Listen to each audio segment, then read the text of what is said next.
I'm gonna keep this brief, so let's just jump into what I read in March. And I'm gonna start with the books of the Bible that I read. So I finished Numbers, Song of Solomon, Luke, John, those four. Okay. I thought there was one more, but okay, so just once again, Numbers, Song of Solomon, Luke, and John. I finished those four. And then for audiobooks, I read The Dark Forest, and I liked it better than The Three Body Problem. The Dark Forest is the second book in that trilogy. I did like The Dark Forest better because I felt like I was following it better and I could understand better, but I don't know. I still don't really think that this series is exactly for me. If you don't know, if you're not familiar, it's very much sci-fi. There is... I don't know how much to say without spoiling it, but I guess you find all of this out in the first book, so I'm just gonna try to without spoiling too much. Earth finds out about an invasion, an alien invasion, and so the rest of the series is just trying to figure out what to do when that happens. It's like way, way, way in the future because of how space travel works and how, the space is so huge that it takes a long time to get anywhere. But you're following so many different characters, and they all have something to do with the plot and something to do with they're all important. There's just a lot of them. So I really liked Luoji in The Dark Forest. Still really like Dasha, who I don't think he's been in the third book so far. Maybe he was early on. I'm getting a little bit confused because listening to them back to back is a little bit confusing because there's already tons of time jumps and switching perspectives and things. So I'm getting a little bit lost again in the third book, but anyway, that's not part of this right now. Just want to say I am reading The Dark Forest, or I did read The Dark Forest, and I probably gave it 3 stars again. I think it's also difficult listening to a translation because it was not, as far as I'm aware, it was not originally written in English, and so it's been translated, and I also wonder if some of the difficulty in understanding it or some of the awkward phrasing or something comes from the translation rather than how it was actually written. But that was the only audiobook that I listened to because work has slowed down a lot and I haven't had as much time to listen to audiobooks at work, and I don't usually listen to audiobooks at home. I listen to podcasts and music, or I'm reading or something, so I really only listen to audiobooks at work. So yeah, that's the only audiobook that I got read. So let's just jump into the physical books that I read in March. I started with Lucinderella, which I did a review for, and it's probably not up on the channel yet. You know how that goes. I'm behind. I'm ahead, rather, I guess. I have too many videos to upload them all, which is a good problem because I'm about to take a long trip and probably not be able to record anything for 2 weeks, so I'm hoping to have enough of a backlog that I won't have to worry about it. But anyway, I read Lucinderella. I gave this 4 or 5 stars. I don't remember. It probably deserves 5 stars just because I really, really enjoyed it. It's an older book. The copyright is from 1967, so it's an older book. I love older books. But it's written from the perspective of Clamp, but it's about the return of Lucinda, who has left the South and has been a big successful writer and playwright in New York City, and she's finally coming home, and Clamp is really nervous that she's going to come home and get ideas for more books that are about him and his family and don't really paint them in a very good light. So he's a little bit nervous for her to come home, and that's the premise of the book. It was so much fun. It was very interesting. Yeah, I like this a lot. Really short, really cute, but just a nice older read. Next, I read After You, which I will say I didn't like this quite as much as Me Before You. I feel like Me Before You was more of just a slow burn romance with some heavy topics in it, but mainly just the romance. And After You is a little bit more of almost a coming of age story. It's not quite because Louisa's already an adult, but it's kind of her finding herself after the tragedy of Me Before You and just learning to move on from that. So there's a lot about her life in there. And then there's also a little bit of a romance. And it is really cute and it's still well written, and I liked this one. It's just a little bit below Me Before You for me, but liked it enough that I will at some point pick up the third book and read that. I don't have it right now. Next, I read Just Friends, and I do have an entire reading vlog and review already out on my channel. So if you want to know all of my thoughts on Just Friends, go read that. But I enjoyed this a lot. I read it in 2 days and I thought it was really cute. It's really clean also. It's a nice, clean, sweet romance. It's not anything groundbreaking. It's not anything that I'm going to be, like I would recommend it to my friends, but I'm not going to tell my friends like, oh my gosh, if you read any book, you have to read this book. It's not that groundbreaking and impactful, but I thought it was really cute and well done, and I really didn't have a ton of problems with it. I said in my review that like I'm hoping to see how Haley Pham improves in later years, but for the most part, I just thought it was really cute and well done, so I don't really know why everybody is so upset about it, but yeah, I would recommend giving it a try if you like romance books or if you're getting into romance books. It's a cute one. Okay, those are all the books that I read in March, but I did start Because You'll Never Meet Me, and I just wanted to talk about this briefly because I don't think I'll talk about it anywhere else unless I do like another unhaul video. I might mention it there, but I started this, I read 2 chapters, I really was just not into it, and I'm usually not one to DNF a book. Usually I'm like, well, I'll just see what happens, I'll see where it goes. And I don't know, it's middle grade, and I don't have anything against middle grade. Like, I love the Percy Jackson series. I've read that multiple times. I will be reading it again at some point in my future. I read Wonder, and I really liked Wonder, but Because You'll Never Meet Me just was not my thing. I didn't really like the voice of either of our 2 main characters. I really didn't like one of them. He just comes off as very stuck up, I guess, very know-it-all, very... I don't know. I just didn't really like him. And the other one, I was just like, well, it's just middle grade. So it was not anything special, in my opinion, at least in the first 2 chapters. And I really just, I thought about making myself continue because I'm like, I probably could get through it in a day or 2. I just don't want to. So this one I did DNF. If you like middle grade, you know, you might love it. It might be great. Or if you're younger, you might love it. But for me, I just have no interest, so I will be getting rid of this one at some point, but I thought I'd mention it here because I started reading it in March and then just didn't finish. Now getting into my TBR for April.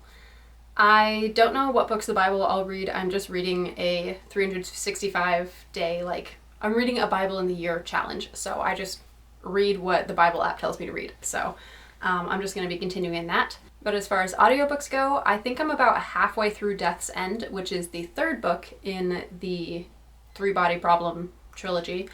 There might be a 4th book coming out, or like that has just come out, but I don't know if that's like necessary to the trilogy, like if it is now the finale or something, or if like things are going to wrap up in this 3rd book. I guess I'll find out, but I am working through that one. I hope to finish it in April. I'm not going to have a whole lot to do. Like, I'm not going to have a whole lot of work to do, and I could probably finish it, but we'll see. Because I don't really want to listen to it on my road trip that I'm taking, just because I don't think I'll pay good attention to it. I think I would just forget everything, and yeah, I don't think I would know what was happening. So I'm probably not going to listen to it on the road trip, and because of that, I need another book to listen to on the road trip, and I'm considering re-listening to it for the 3rd listen, 4th read. I might listen to it. I might listen to Jane Austen or something. So I don't really know yet what my plans are for audiobooks, but I will hopefully be listening to some sort of audiobook on my trip. Otherwise, it'll be a podcast or calling friends or something. I don't really know. So audiobooks, I don't really have a solid plan except for hopefully finishing Death's End at some point. And then my physical TBR for April is not very long because, again, I'll be taking that trip. And so for 2 weeks, I'll probably be doing very little reading because I'll be hanging out with friends. And I don't really know what else I want to read, but I do have a couple books just in case I need an idea. First, I will be finishing The Wind-Up Girl probably either today or tomorrow, actually. I'm a little bit more than halfway through, and I'm liking it a lot more than I thought I would at the beginning. I have been putting this one off and putting it off and wanting to read it and then being scared to read it, and I finally picked it up to read, and there was a scene in the beginning that I was a little bit nervous about once I started reading it, and I was nervous that like the whole book was going to be similar. But once I skipped past that, there has been nothing else like that. So it was really just that one scene, and now the rest of it has been more interesting to me and not as dark, I guess. But we're following many different characters, which is something that I really, really love about it. Let me just very briefly say some things that I love as I'm reading it. I love the world building. The world feels very real, and that really is standing out to me because I'm currently in the process of writing a fantasy book, and I have a really hard time making the world feel real because I don't see things super well in my head. So like, I can make certain things about the world feel real, but my character just got to a city and I don't really know how to describe that super well. I'm like, I don't know what it looks like in my head, so I don't know how to put that on paper. And reading this, I think that's done very, very well in this, where everything, you're just very immersed into the world and it just feels like you're there. So I think that's done really well. And I really love the multiple perspectives because I love characters, so the more characters, the better if they're done well. And I feel like these are. So we're following 4 main characters right now, I think. Who am I? I feel like I'm forgetting somebody. No, I think 4. And there's one of them that I don't think you're supposed to like. I don't like him, at least. I don't think he's supposed to be likable. The others, I think, are all supposed to be likable and you're supposed to be rooting for them, even though a couple of them are on opposite sides, which is interesting too. They're on different sides of this conflict, and yet they're still easy to relate to and to, like, you want to see them succeed, but they can't both succeed. So I don't really know how it's going to end either. I'm a little bit afraid that it's going to be like a very tragic ending where like nobody gets what they want, but I guess I'll just have to keep reading and find out. But yeah, this will definitely be the first book I read in April. I thought I could maybe finish it in March, and then I didn't, as you can tell. So yeah, but I'll be finishing this one. And then the only other book that's really on my list is We Are the Brennans. And you might be thinking, that looks like a March read, like a St. Patrick's Day type read. And yes, it does, but I have my own reasons for wanting to read it in April, which I'm not going to share because they're like personal, not to me, but to somebody else, and I don't really want to like share somebody else's personal information, but I will be trying to read this in April. I have been wanting to read this since February at least. Like every single month I want to put it on my TBR, and I'm like, no, I'm going to wait till April. I'm going to make myself wait till April. So planning to read this in April. I'm really excited about it. Oh yeah, let me give you a synopsis. So just the briefest overview from the synopsis. Sunday Brennan wakes up in a hospital and she's been living in California. She moves back to the East Coast with her family and has to help save their bar. That's the very brief synopsis, but I'm really excited to read this. I really like contemporary and like slice of life, and I'm hoping this will be very much slice of life. And like I said, I've been wanting to read it for months and months now, and I've just been making myself wait till April. So this one I will for sure get done in April. And the only other book that I'll mention is Days of Blood and Starlight. I finished going through The Daughter of Smoke and Bone for my sister back in end of February, like early March, I guess. I shipped it out to her maybe in, I don't know, in one of those months. Her birthday was early March, but I finished it in February, I guess, and I gave myself a month off because going through and annotating for somebody is so much more work than I thought it would be. Because I really didn't know what I wanted to mark up and what I wanted to highlight, what I wanted to point out. And then I made myself do doodles for every single chapter heading, which there are a lot because some of these chapters are like a page long. And so that's another chapter heading I have to do, even though it's just one page. So that was a lot of work. I needed a break, but I am looking forward to getting back into this because it's been a while since I've read the series. And I had just read The Daughter of Smoke and Bone with a friend and gotten like 25% of the way into Days of Blood and Starlight when I decided to go back through again and annotate for my sister. So now I'll be getting into like new territory with this one, kind of. Even though I have read it twice before, it's been a little while, so I don't remember how this one ends. Like, I know how the whole series ends, and I know certain things that have to happen. I don't remember everything. So I am looking forward to getting into this one. I just have to figure out if I'm doing the doodles again, what I'm doing, whatever. But I might take this one on my trip and just have something to do, like in my downtime. I don't know. But those are my reading plans for April. They're a little bit disjointed and jumbled, and I really don't know what I'm doing. I'm trying to leave myself room to just kind of read what I want and do a little bit more of like a vibe reading in April, just because nothing's really standing out to me in this moment on my shelves. And I don't really know what the vibe will be after I finish The Wind-Up Girl and We Are the Brennans, because I'll be switching genres really quickly, and I don't know what I'm going to feel like reading, so I'll just figure it out when I get there, I guess. But thank you so much for watching. I hope that you enjoyed the video. If you did, please leave a like and subscribe down below. And leave a comment, what are you reading in April? What did you just finish up in March? Did you have a good reading month? Did you have a slower reading month? How's it going? Because of listening to so many audiobooks at work, I am way ahead of my Goodreads goal. So my goal is 40 books for the year. I am currently at 16, and that's 7 books ahead of schedule according to Goodreads. So I might even be able to make like 50 books this year, and that would just be so cool because I usually only read like 35, and since I'm trying to take down my TBR and read as many physical books on my shelves as I can before buying new ones, it will just be very helpful if I can read at least 50 this year and knock that down.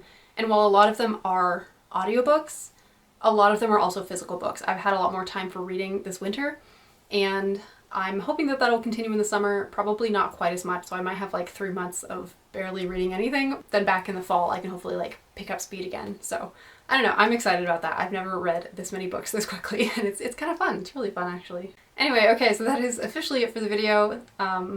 What do I say to end this? Oh yeah, okay. But that is officially it for the video, so I will see you in the next one. Bye bye!